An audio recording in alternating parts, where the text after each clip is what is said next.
இன்றைக்கி என்ன ட்ராயிங் பார்க்க போகிறேன்னா, பென்சிலை வச்சு வாட்டர் ட்ராப்ஸ் வந்து எப்படி இருக்குது அப்படின்னு ட்ரா பண்ணலாம்.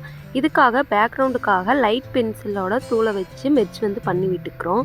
இப்போது இலையை வந்து கலர் பண்ண ஆரம்பிக்கலாம். இதுக்காக டார்க் பென்சிலும் இரேசரும் யூஸ் பண்ணி இலைகள் மாதிரி வரைஞ்சிருக்கோம். இப்போது 2 ட்ராப்ஸ் வந்து கீழே விழுகிற மாதிரி ட்ரா பண்ணி முடிச்சுட்டு, வாட்டரில் வந்து கீழே வாட்டர் ட்ராப்ஸ் விழும்போது கீழே வந்து அந்த சர்க்கிள்ஸ் வந்து வரும் பார்த்தீங்களா, அதை வந்து ரியலிஸ்டிக்காக நம்ம எப்படி ட்ரா பண்ணலான்னு பார்க்கலாம். இதுக்காக நம்ம ரெஃபரன்ஸ் இமேஜை பார்த்து எந்தெந்த இடத்துல டார்க்னஸ் வருதோ அந்தந்த இடத்துல டார்க் பண்ணிட்டு லைட்னஸ் வச்சு ஹைலைட் பண்ணியிருக்கோம். இந்த டிராயிங்கோட ஃபுல் வீடியோ வந்து கீழே லிங்க் பண்ணியிருக்கேன். அதில் போய் பார்த்தீங்கன்னா ஸ்டெப் பை ஸ்டெப்பாக அந்த டிராயிங் வந்து எப்படி பண்ணியிருக்கோம் அப்படின்னு இருக்கும். இதில் வந்து நான் சார்கோல் பென்சில் வந்து யூஸ் பண்ணியிருக்கேன். நீங்கள் டார்க்கஸ்ட் பென்சில் கூட நம்ம யூஸ் பண்ணிக்கலாம். இப்போது பென்சிலை வச்சு டார்க் கலர்லாம் கொடுத்து முடிச்சுட்டு அதை மெர்ஜ் பண்ணுறதுக்காக பட்ஸ் யூஸ் பண்ணி மெர்ஜ் பண்ணியிருக்கோம். லாஸ்ட்டாக இரேசர் வச்சு ஹைலைட் பண்ணி முடிச்சுட்டு இந்த டிராயிங்கை கம்ப்ளீட் பண்ணிக்கலாம். இது உங்களுக்கு பிடிச்சிருக்கான்னு சொல்லுங்கள். பிடிச்சிருந்தா லைக் பண்ணுங்கள், ஷேர் பண்ணுங்கள்.